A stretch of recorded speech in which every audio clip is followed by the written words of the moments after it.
द्वादश पाठ मरु सौंदर्य का जो है संदेशा लाट करेंगे।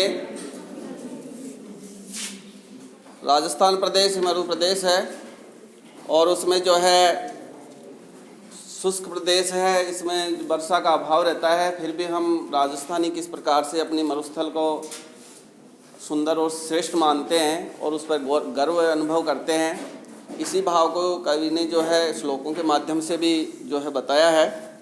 पहला श्लोक था, जैसा कि हम पढ़ रहे थे, कि शरीर विज्ञान विलक्षण प्रशंसितो एवं तर्केश्वरेण स्नेहार्थ भावई रसई विशिष्ट है शुष्कोपि नित्यम सरस स देश वह है राजस्थान प्रदेश। इसका हम अन्वय से ही करें अर्थ, इस शरीर विज्ञान विचक्षण शरीर विज्ञान के विशेषज्ञ, शरीर विज्ञान के ज्ञाता, चिकित्सा विज्ञान के ज्ञाता, चरकेश्वरेण चरक के द्वारा प्रशंसित प्रशंसा किया गया राजस्थान प्रदेश।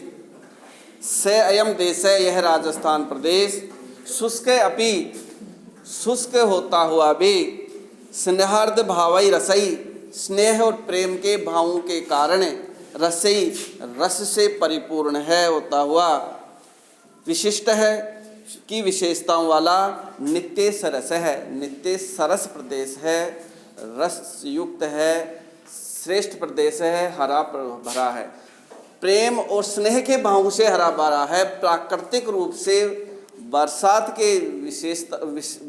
के आधार पर ये शुष्क प्रदेश है, लेकिन प्रेम और स्नेह के भावों के द्वारा विशेष होता हुआ ये सदा सरस प्रदेश है, राजस्थान प्रदेश है। इस प्रकार से जो है राजस्थान प्रदेश की ये महिमा का मंडन है कि इस राजस्थान प्रदेश का जो चिकित्सा विज्ञान के जो विशेषज्ञ चरक हैं, उन्होंने भी इसकी प्रशंसा की है। अपने ग्रंथों में उन्होंने कई किताबें लिखी हैं, चरक संहिता लिखी है, मुख्य किताब है उनकी चरक संहिता। चरक संहिता में उन्होंने राजस्थान की महिमा का गुणगान किया है।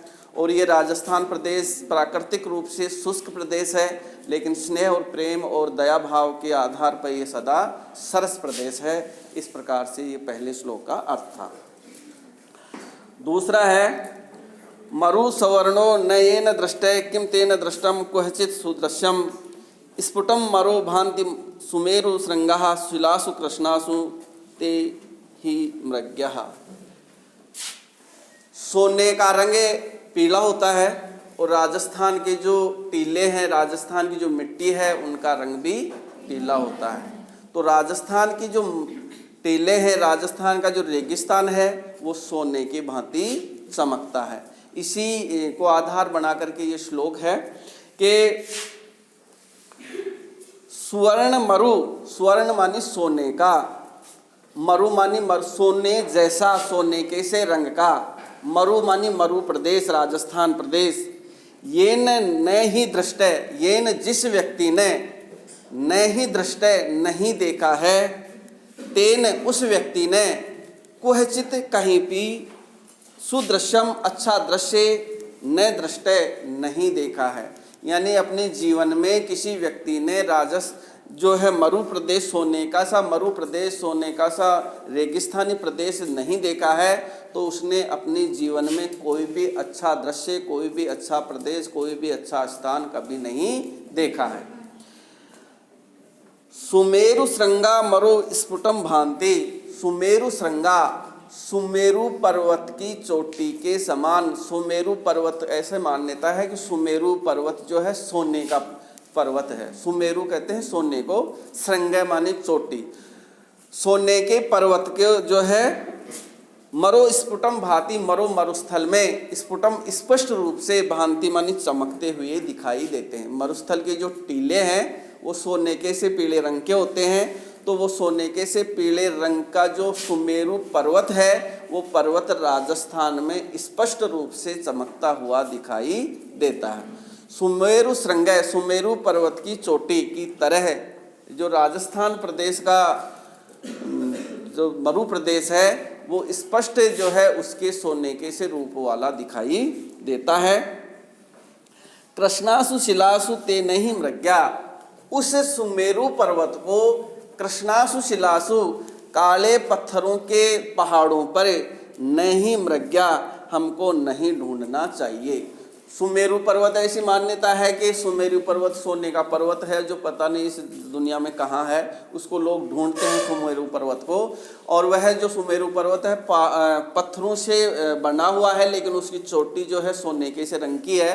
तो कवि कहता है कि उसे सोने की सी चोटी वाले पर्वत को तुम्हें जो काली शिलाओं से बना है, काले पत्थरों से जो पहाड़ बन करके उस पर जो सुमेरु पर्वत है उसको तुम क्यों ढूंढने जाते हो, यहाँ राजस्थान में आ जाओ ना। राजस्थान में जो है सोने के से जो सोने के से रंग वाले जो टीले हैं वो यहाँ साफ साफ दिखाई देते हैं, आप इसको अन्य जगह ढूंढने क्यों जाते हो। दोबारा देख लो आप कि स्वर्ण मरु ये न नहीं दृष्टे, जिस व्यक्ति ने सोने के से रूप वाला मरुस्थल प्रदेश नहीं देखा है, तेन कुहचित सदृश्यम किम दृष्टम, उसने जो है कहीं कोई अच्छा दृश्य अपने जीवन में देखा ही नहीं है। जिसने रेगिस्तान ने नहीं देखा है उसने अपने जीवन में कभी कोई सुंदर जगह नहीं देखी है। यानी रेगिस्तान प्रदेश दुनिया में, कवि के अनुसार रेगिस्तान प्रदेश दुनिया में सबसे सुंदर प्रदेश है, ऐसा कवि की कल्पना है। सुमेरु श्रृंगा मरु स्फुटम भावती, सुमेरु पर्वत की सी जो चोटी है वो मरुस्थल प्रदेश में स्पष्ट दिखाई देती है। जो टीले होते हैं जिनको धोरे कहते हैं स्थानीय भाषा में, धोरे का मतलब पर्वत की मिट्टी के जो टीले होते हैं बड़े बड़े, अपने इधर तो कम हैं मिट्टी के टीले, जैसे जैसलमेर बाड़मेर में पहाड़ की तरह हैं टीले हैं, और वे जो है दूर से ही चमकते हैं, पीले रंग की मिट्टी होती है, बालू होती है। तो वो ये कह रहा है कि सुमेरु पर्वत की जो चोटी है जहाँ पर सोना है ऐसी मान्यता है, वो यहाँ मरुस्थल प्रदेश में, जो मरुस्थल प्रदेश में जो टीले हैं उनमें स्पष्ट दिखाई देती है, सुमेरु पर्वत की सी चोटी दिखाई देती है। कृष्णासु शिलासु ते नहीं प्रज्ञा, उनको हमें पहाड़ों में नहीं ढूंढना चाहिए। सुमेरु पर्वत यदि देखना है तो राजस्थान के टीलों से आप देख सकते हैं, ऐसी कवि की कल्पना है, कवि की मान्यता है। अगला श्लोक है रम्ये क्वचित सैकत प्रसानो सुकोमलो भास्वती हेम वर्णे प्रातः प्रदोषे सुखम स्थिताम केशाम न चेतांसी विकासवंती। आप लोगों को पता है कि एक तो पहाड़ होते हैं, एक टीले होते हैं। पहाड़ रात को, जब रात हो जाती है तो रात को गर्मियों के दिनों में और ज़्यादा तपते हैं, उनसे ज़्यादा गर्मी निकलती है। और मरुस्थल में जब रात हो जाती है तो वहाँ बहुत ही ठंडा और सुहावना मौसम हो जाता है। मरुस्थल में मिट्टी जो है रात को ठंडी हो जाती है, लेकिन पर्वतीय प्रदेश जहाँ पर्वत पहाड़ हैं वो पर्वतीय प्रदेश में रात को ज़्यादा गर्मी हो जाती है। इसी बात को ये कवि जो है कह रहा है, मरुस्थल की महिमा का गुणगान करते हुए, पहाड़ों और मरुस्थल की तुलना करते हुए जो है इस प्रकार से कह रहा है कि क्वचित, कहीं तो मरुस्थल प्रदेश में कहीं तो रम्य रमणीय सुंदर, सुकोमलो बहुत ही मनोहर कोमल, भास्वंती चमकते हुए, हेमवर्णे सोने के से रंग के, सैकत व प्रसानो मिट्टी के जो टीले हैं वे, प्रातः प्रदोषम, प्रातः मानी सुबह, प्रदोषम मानी शाम को, सुखम स्थिताम सुखपूर्वक रहते हुए, केशाम चेतांसी किनका मन न विकासयंती न प्रसन्न नहीं होता है। यानी सोने के समान चमकते हुए जो राजस्थान के जो टीले हैं, राजस्थान के जो मरुस्थल है, वहाँ पर सुबह और शाम बहुत सुहावना मौसम रहता है, बहुत ठंडा हो जाते हैं वो। तो प्रातः प्रदोषे, प्रातः मानी सुबह, प्रदोषे मानी शाम को, सुखम स्थिता वहाँ बैठने पर, सुखपूर्वक वहाँ रहने पर, केशाम चेतांसी किस व्यक्ति ऐसा होगा जिसका मन न विकासयंती प्रसन्न नहीं होगा। यानी सुबह और शाम को यदि हम रेगिस्तानी प्रदेश में जाएं, जहाँ पर टीले हैं, जहाँ पर धोरे हैं, वहाँ का जो मौसम हम देखें तो बड़ा सुहावना रहता है, और वहाँ जा कर के हर व्यक्ति का जो मन है वो बड़ा ही प्रसन्न चित्त हो जाता है। इस बात को जो है बताया गया है कि जो मरु प्रदेश में जो सुबह शाम का जो मौसम है वो बड़ा ही सुहावना रहता है। दोबारा और देख लो कि क्वचित रम्य सुकोमले भास्वती हेम वर्णे सैकत प्रसानो, मरु प्रदेश में बहुत सी जगह है जो है रम्य सुकोमलो रमणीय और बहुत ही सुहावने भास्वती चमकते हुए हेमवर्णे सोने के से रंग वाले सेकत व प्रसानो मिट्टी के टीले हैं। जो राजस्थान प्रदेश है उस राजस्थान प्रदेश में अनेकों जगह जो है सोने के समान चमकते हुए जो है मिट्टी के टीले हैं और वे वहाँ उन टीलों में बैठ करके उन टीलों में जो है रह करके सुबह और शाम प्रातः प्रदोषे सुखाम स्थिताम, सुबह और शाम सुखपूर्वक बैठने पर सुखपूर्वक वहाँ पर जाने पर केसाम चेतांसी विकासी अंति न, किस व्यक्ति का मन जो है प्रसन्न नहीं होगा। यानी वहाँ सुबह और राजस्थान में जो सोने के रंग के जो टीले हैं और वहाँ पर सुबह और शाम यदि हम जा कर के बैठे वहाँ पर जो है भ्रमण करें तो हर किसी का मन है जो है बड़ा ही आनंद जो है मग्न हो जाएगा, ऐसा कवि का कहना है। और क्या है मरु प्रदेश की विशेषता, 4 श्लोक पढ़ाएंगे या 4 फिर कल पढ़ाएंगे। स शीतलो गंध वह समीरय स तित्तिराणाम मधुरो विरावय तन्नर्तनम बहिर्विभूषणानाम समुप्लयति साच कुरंगमाणाम। कैसी क्या क्या गतिविधियां रहती हैं वहाँ मरु प्रदेश में। उस मरु प्रदेश की गतिविधियों का वर्णन है कि स शीतलय, स मानी वहाँ पर शीतलय मानी बहुत ही शीतल ठंडी, गंध वह सुगंधित, समीरय हवा बहती है, वहाँ प्रदूषण नहीं है, वहाँ गंदगी नहीं है, साफ सुथरा वातावरण है, तो वहाँ जो है बड़ी जो है सुगंधित शीतल जो है हवा बहती है। समीर मानी हवा। तित्तिराणाम च मधुर विरावह, तित्तिराणाम और तीतरों का, मरु प्रदेश का पक्षी है तीतर। तीतर तो आप लोग सब जानते ही हैं कि तीतरों का जो मधुर विरावह, मधुर मानी सुहावना, विरावह उनका कोलाहल, उनकी आवाज़।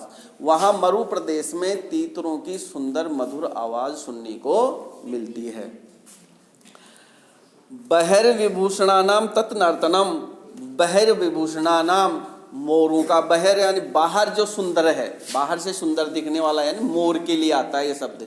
मोरों का जो है तत्नर्तनम, सुंदर नृत्य भी वहाँ देखने को मिलता है। मोर भी जो है राजस्थान का में ज़्यादा पाए जाते हैं, तो मरु प्रदेश में सुंदर मोरों का नृत्य देखने को मिलता है।